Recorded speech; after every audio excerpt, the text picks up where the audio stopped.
पहला क्वेश्चन, भारत के किस अवधि को कार्यकारी प्रमुख माना जाता है?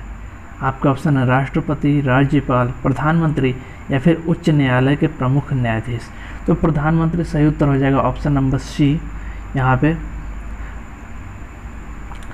प्रधानमंत्री को ही कार्यकारी प्रमुख माना जाता है। अगला क्वेश्चन देख लेते हैं। कह रहा है कि निम्नलिखित में से कौन मृत व्यक्ति के स्मारक हैं? आपके ऑप्शन है ताजमहल, बीबी का मकबरा, इत्मादत उद दौला या फिर सभी। तो ये सभी जो हैं वो हैं मृत व्यक्ति का स्मारक, यानी ऑप्शन नंबर डी सही हो जाएगा। अगला क्वेश्चन देख लेते हैं। कह रहा है कि बिंदुसार का उत्तराधिकारी कौन था? यहाँ पे आपका ऑप्शन है चंद्रगुप्त मौर्य, सुसीम, दशरथ या फिर सम्राट अशोक। तो ये आपको आई थिंक पता होगा, ऑप्शन नंबर डी सही हो जाएगा सम्राट अशोक। सम्राट अशोक जो थे वो बिंदुसार के उत्तराधिकारी थे। अगला क्वेश्चन कह रहा है यहाँ पे भारतीय संविधान को पहली बार कब संशोधित किया गया था? यहाँ पे आपका ऑप्शन है 1948, 1951, 1949 या फिर 1950। तो सही उत्तर हो जाएगा आपका ऑप्शन नंबर डी 1950। अगला क्वेश्चन देख लेते हैं। अगला कह रहा है निम्न में से किस नदी को बंगाल का शोक के नाम से जाना जाता है? आपके ऑप्शन है हुगली, भागीरथी, दामोदर या फिर गंगा नदी। तो सही उत्तर हो जाएगा ऑप्शन नंबर सी, दामोदर नदी को बंगाल का शोक नाम से जाना जाता है। अगला क्वेश्चन कह रहा है यहाँ पे कि रॉलेट एक्ट यानी रॉलेट एक्ट को किस वर्ष लागू किया गया था? आपका ऑप्शन है 1919, 1921, 1923 या फिर 1916। तो जो रॉलेट एक्ट था वो 1919 को लागू किया गया था, ऑप्शन नंबर ए सही हो जाएगा। अगला क्वेश्चन यह कह रहा है कि महाराणा प्रताप अपने घोड़े को किस नाम से बुलाया करते थे? तो ये तो बहुत इंपॉर्टेंट क्वेश्चन है और बहुत ही सिंपल है, आई थिंक आपको पता होगा। बुलबुल, चेतक, बादल या फिर हयग्रीव। तो सही उत्तर हो जाएगा option number B Chetak. Maharana Pratap के घोड़े का नाम चेतक था। अगला क्वेश्चन क्या कह रहा है कि कर्णमल्लेश्वरी निम्न में से किस खेल से संबंधित है? आपका ऑप्शन है टेनिस, तैराकी, व्यायाम या फिर भार उठाना। तो आपका सही उत्तर हो जाएगा वो हो जाएगा भार उठाना, यानी वेट लिफ्टिंग से संबंधित है। नेक्स्ट क्वेश्चन देखिए क्या कह रहा है। निम्न में से किस उपग्रह ने चंद्रमा का सबसे पहले चक्कर लगाया था? आपके ऑप्शन है अपोलो 11, अपोलो 10, लूना 2 या फिर लूना 10। तो आपका सही उत्तर हो जाएगा ऑप्शन नंबर डी लूना 10। अगला क्वेश्चन देख लेते हैं। कह रहा है निम्नलिखित में से किस बॉक्सर को द रियल डील के नाम से जाना जाता है? आपका ऑप्शन है Joe Louis, Evander Holyfield, Muhammad Ali या फिर माइक टायसन। तो सही उत्तर हो जाएगा option number B Evander Holyfield. अगला क्वेश्चन देख लेते हैं। कह रहे हैं कि सिंधु घाटी सभ्यता का बंदरगाह कहाँ पर था? आपके ऑप्शन है लोथल, कालीबंगा, रोपड़ या फिर मोहनजोदाड़ो। सही उत्तर हो जाएगा लोथल था। सिंधु घाटी सभ्यता का बंदरगाह लोथल में था। अगला क्वेश्चन देख लेते हैं। कह रहे हैं सिंधु घाटी सभ्यता किस लिपि से ली गई है? आपके ऑप्शन है तमिल, संस्कृति, अरोठी या फिर अज्ञात। तो ये अज्ञात है, सही उत्तर ऑप्शन नंबर डी। अगला क्वेश्चन देख लेते हैं। नेक्स्ट कह रहा है कि प्राचीन भारत में कितने प्रकार के विवाह होते थे? आपके ऑप्शन है दैव विवाह, राक्षस विवाह, गंधर्व विवाह या फिर सभी। तो सही उत्तर हो जाएगा आपका सभी। ये सभी विवाह होते थे आपके प्राचीन भारत में। अगला क्वेश्चन देख लेते हैं। कह रहे बुद्ध का अर्थ क्या होता है? आपके ऑप्शन है यहाँ पे अंकुश, ज्ञान प्राप्ति, धर्म प्रचारक या फिर इनमें से कोई नहीं। तो जो बुद्ध का अर्थ होता है वो ज्ञान प्राप्ति होता है, ऑप्शन नंबर बी सही हो जाएगा। ओके, अगला क्वेश्चन क्या कह रहा है कि इच्छा सब कष्टों का कारण है, यह किस धर्म में कहा गया है? आपका ऑप्शन है हिंदू धर्म, मुस्लिम धर्म, जैन धर्म या फिर बौद्ध धर्म। तो बौद्ध धर्म सही उत्तर हो जाएगा ऑप्शन नंबर डी। ओके, अगला क्वेश्चन देख लेते हैं। कह रहे कि जैन धर्म के वास्तविक संस्थापक किसे माना जाता है? आपका ऑप्शन है गौतम, अशोक, महावीर या फिर बिंबिसार।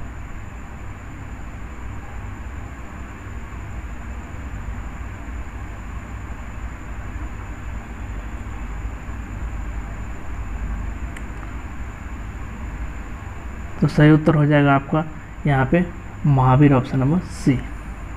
अगला क्वेश्चन देख लेते हैं। कह रहा है कि मगध के उत्थान के लिए निम्न में से कौन सा शासक उत्तरदायी है। आपका ऑप्शन है अजातशत्रु, बिंबिसार, सिकंदर या फिर बिंबिसार। तो आपका सही उत्तर हो जाएगा बिंबिसार, ऑप्शन नंबर बी। अगला क्वेश्चन देख लेते हैं। कह रहा है कि सिकंदर और पोरस की लड़ाई किस नदी के किनारे लड़ी गई थी। आपका ऑप्शन है झेलम, गंगा, कावेरी या फिर ब्रह्मपुत्र। तो जो सिकंदर और पोरस की लड़ाई हुई थी झेलम नदी के किनारे हुई थी, ऑप्शन नंबर ए सही हो जाएगा। अगला क्वेश्चन कह रहा है कि किस मौर्य शासक ने यूनानियों को भारत से बाहर निकाला था।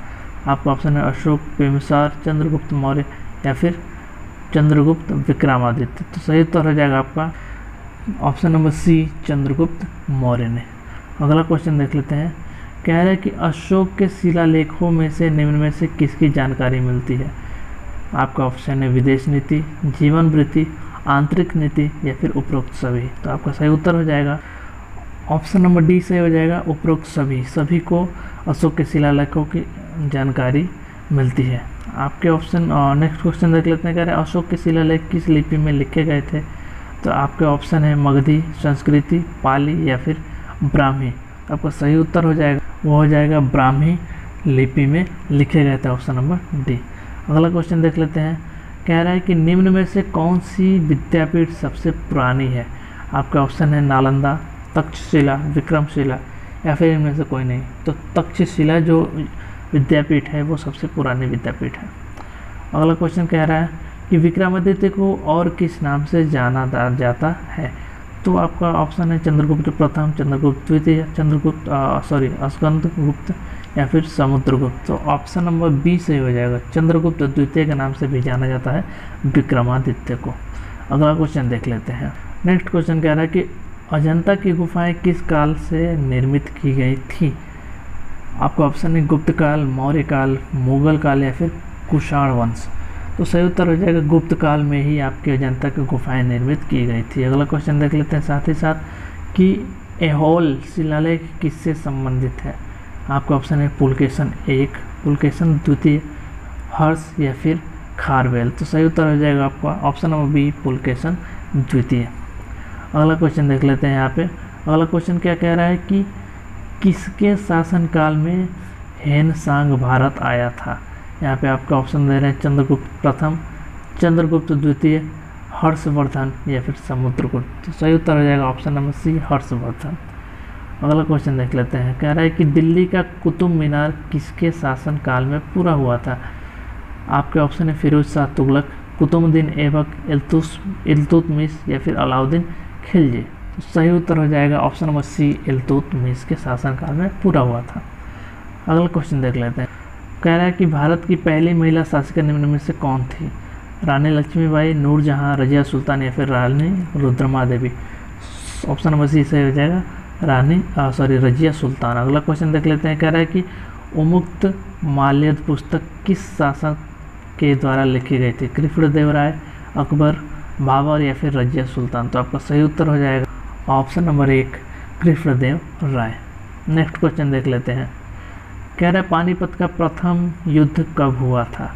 ऑप्शन है 15 अप्रैल 1530, 15 अप्रैल 1524, 15 अप्रैल 1526 या फिर 15 अप्रैल 1566। ऑप्शन नंबर सही हो जाएगा सी, 15 अप्रैल 1926 ईस्वी पूर्व पानीपत का प्रथम विश्व युद्ध हुआ था। अगला क्वेश्चन देख लेते हैं। कह रहा है कि मोती मस्जिद किस नगर में स्थित है। आपका ऑप्शन है लाहौर, ग्वालियर, दिल्ली या फिर आगरा। तो सही उत्तर हो जाएगा आपका ऑप्शन नंबर डी, आगरा सही उत्तर हो जाएगा। मोती मस्जिद आगरा में स्थित है। अगला क्वेश्चन यहाँ पे कह रहा है कि लड़ाकू पेशवा के नाम से किसे जाना जाता है। आपका ऑप्शन है बाजीराव प्रथम, बाजीराव द्वितीय, शिवाजीराव या फिर बालाजी विश्वनाथ। तो आपका सही उत्तर हो जाएगा वो हो जाएगा बाजीराव प्रथम को जाना जाता है, ऑप्शन नंबर ए। अगला क्वेश्चन क्या कर रहा है कि भारत आने वाला पहला अंग्रेजी जहाज कौन सा था। आपके ऑप्शन है Bengal, red dragon, black dragon या फिर मेलोवार। तो सही उत्तर हो जाएगा red dragon, option number B. अगला क्वेश्चन क्या कह रहा है कि निम्न में से किस देश का संविधान लिखित रूप से नहीं है। आपका ऑप्शन है भारत, ब्रिटेन, अमेरिका या फिर बांग्लादेश। तो ब्रिटेन का जो संविधान है ऑप्शन नंबर बी वो लिखित रूप से नहीं है। अगला क्वेश्चन कह रहा है कि डॉक्टर राजेंद्र प्रसाद को संविधान सभा का अस्थायी अध्यक्ष कब नियुक्त किया गया था? तो आपका ऑप्शन है 9 दिसंबर 1946, 11 दिसंबर 1946, 26 जनवरी 1946 या फिर 26 जनवरी 1948। तो सही उत्तर हो जाएगा आपका 11 दिसंबर 1946 यानी कि ऑप्शन नंबर बी। अगला क्वेश्चन देख लेते हैं साथ ही में। कह रहा है भारतीय संविधान कब लागू हुआ था? 15 अगस्त 1948, 26 जनवरी 1950, 15 अगस्त 1947 या फिर 26 नवंबर 1949। 26 जनवरी 1950 आपको पता ही है, सही उत्तर हो जाएगा ऑप्शन नंबर बी। अगला क्वेश्चन कह रहा है कि उच्च न्यायालय के द्वारा कितनी रीटें जारी की जा सकती हैं? रीटें नहीं, यहाँ पर सीटें होगा, 7, 6, 5 या फिर 4। तो सही उत्तर हो जाएगा ऑप्शन नंबर सी, वो है 7। अगला क्वेश्चन देख लेते हैं। कह रहा है कि उच्च न्यायालय के द्वारा नेक्स्ट क्वेश्चन यहाँ पे, संपत्ति का अधिकार किस संविधान संशोधन के तहत मूल अधिकार नहीं रहा? आपका ऑप्शन है 42वां संशोधन, 44वां संशोधन या फिर 45वां या फिर 40वां संशोधन। तो ऑप्शन नंबर बी सही हो जाएगा 44वां संशोधन। अगला क्वेश्चन 40 नंबर देख लेते हैं। डॉक्टर अम्बेडकर के अनुसार संविधान का दिल किसे कहा जाता है? आपका ऑप्शन है समता का अधिकार, संपत्ति का अधिकार, स्वतंत्रता का अधिकार या फिर संविधान उपचारों का अधिकार। सही उत्तर हो जाएगा ऑप्शन नंबर डी, संविधान उपचारों का अधिकार। नेक्स्ट क्वेश्चन कह रहा है कि विदेशियों और नागरिकों दोनों को कौन सा अधिकार है?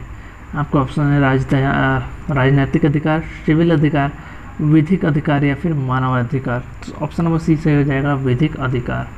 अगला क्वेश्चन कह रहा है कि राष्ट्रपति अपना त्यागपत्र किसे दे सकता है? प्रधानमंत्री को, राष्ट्रपति, उपराष्ट्रपति को, उच्च न्यायालय के मुख्य न्यायाधीश को या फिर किसी को नहीं। तो आपका सही उत्तर हो जाएगा वो हो जाएगा उपराष्ट्रपति, ऑप्शन नंबर बी। अगला क्वेश्चन देख लेते हैं नेक्स्ट। यहाँ पे नेक्स्ट क्वेश्चन में कह रहा है कि भारत की संसदीय प्रणाली किस देश से के संविधान से ग्रहण की गई है? आपका ऑप्शन है रूसी संविधान, आयरलैंड संविधान, अमेरिका संविधान या फिर ब्रिटिश संविधान। तो सही उत्तर हो जाएगा ऑप्शन नंबर डी, ब्रिटिश संविधान। अगला क्वेश्चन देख लेते हैं। कह रहा है कि स्वतंत्र भारत के पहले लोकसभा अध्यक्ष कौन थे? डॉक्टर भीमराव अंबेडकर, डॉक्टर राजेंद्र प्रसाद, जीवी मावलंकर या फिर एन संजीवा रेड्डी। तो सही उत्तर हो जाएगा आपका जीवी मावलंकर, ऑप्शन नंबर सी। अगला क्वेश्चन देख लेते हैं। कह रहा है कि लोकसभा के निर्वाचन की सीटों की अधिकतम संख्या कितनी हो सकती है? 530, 540, 550 या फिर 555। तो सही उत्तर हो जाएगा आपका ऑप्शन नंबर सी, 550। अगला क्वेश्चन देख लेते हैं। कह रहा है कि राष्ट्रीय एकता परिषद यानी कि एनआईसी का अध्यक्ष कौन होता है? गृह मंत्री, विदेश मंत्री, उपराष्ट्रपति या फिर प्रधानमंत्री। तो सही उत्तर हो जाएगा आपका ऑप्शन नंबर डी, प्रधानमंत्री होता है एनआईसी का अध्यक्ष। अगला क्वेश्चन कह रहा है कि भारत में अदालत कितने स्तर तक होती है? 2, 3, 4 या फिर 5। तो सही उत्तर हो जाएगा आपका option number 3, option number B वो होता है 3। अगला क्वेश्चन देख लेते हैं। कह रहा है कि योजना आयोग की स्थापना कब की गई थी? 1948, 1949, 1950 या फिर 1952। तो ऑप्शन नंबर सी सही हो जाएगा 1950 में। अगला क्वेश्चन नेक्स्ट देख लेते हैं। कह रहा है मुख्यमंत्री की नियुक्ति कौन करता है? राष्ट्रपति, उपराष्ट्रपति, प्रधानमंत्री या फिर राज्यपाल। राज्यपाल सही उत्तर हो जाएगा ऑप्शन नंबर डी। अगला क्वेश्चन देख लेते हैं। लास्ट क्वेश्चन है 50 नंबर का। दिल्ली में कुल कितनी विधानसभा सीटें हैं? 55, 57, 70 या फिर 75। तो ऑप्शन नंबर सी सही हो जाएगा, वो हो जाएगा 70। तो आई होप आपको समझ में आया होगा। आज के लिए इतना ही। Thank you for watching. Thank you so much.